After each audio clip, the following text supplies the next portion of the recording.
Ces 8 films vous promettent un frisson de l'âme. Le premier, Odyssée. Nolan plonge sa caméra dans le crépuscule des dieux. Ce n'est pas une épopée, c'est un billet pour la Grèce antique qu'il vous tend. Après la guerre de Troie, le héros Ulysse entame un retour maudit, les profondeurs marines cachent le rugissement du cyclope, le chant des sirènes est un glas mortel. Nolan abandonne la trame narrative, filme en IMAX de près, restituant la petitesse et la peur de l'humanité face au merveilleux. Matt Damon lutte dans les vagues géantes, on peut sentir l'odeur salée de la mer à travers l'écran. Ce n'est pas une aventure, c'est une immense nostalgie. 10 ans de chemin de retour, sous l'objectif de Nolan, sont devenus une parabole pour chaque âme perdue, cherchant son appartenance. Peu importe jusqu'où tu vas, la maison est ton seul orage.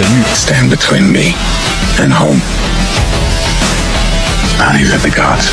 Deuxième partie, Resident Evil, Nuit de l'éruption. Abandonnez le guerrier invincible, retournez au point de départ le plus primitif de la peur. Oubliez les ralentis de Mila et la veste en cuir de Leon qui ne se salit jamais. Cette fois, le cauchemar de Raccoon City commence avec un malheureux livreur médical au mauvais moment, au mauvais endroit. Le mystérieux colis qu'il tient en main devient la mèche de la frénésie biologique. Pas de super pouvoir, pas de renfort, seulement la poursuite incessante de zombies assoiffés de sang dans des ruelles sombres.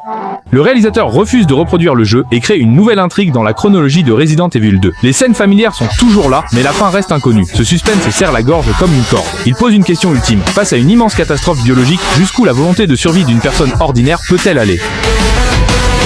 Troisième film, Rébellion. La colère d'un homme peut ensanglanter un cargo. Le dur à cuire, Cole, interprété par Jason Statham, voit de ses propres yeux son patron milliardaire se faire assassiner et se retrouve piégé. Ses puissants croient qu'en l'enfermant sur un cargo, ils pourront le faire taire. Mais ils ne savent pas qu'ils ont enfermé une bête. Dans cette cage d'acier à la dérive, il n'y a pas de loi, seulement la loi du plus fort.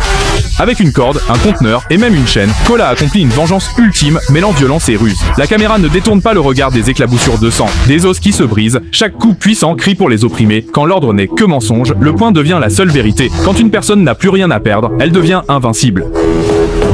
What the fuck do you want? Vengeance. Cinquième partie, les maîtres de l'univers, l'ascension de Musclor. Skeletor réapparaît et le héros d'enfance soulève le lourd fardeau de sa mission.